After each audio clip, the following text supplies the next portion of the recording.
తనవారు లేని చోటను తనవారు లేని చోటను జనవించుక లేని చోట జగడముల చోటన్ అనుమానమైన చోట మనుజునకు నిలవదగదు మహిళో సుమతి.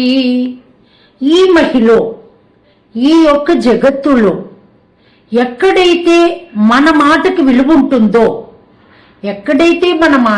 ఉంటుందో ఆ విలువున్న చోట జనాలు మన మాట వినే చోట, తనవారు ఉన్న చోట, జగడాలేమీ లేని చోట, జగడాలు అంటే పోట్లాటలేమీ లేని చోట, మరియు అనుమానము లేని చోట మనము ఉండాలే కానీ ఇవి అన్నీ ఉన్న చోట మనము ఉండదగదు.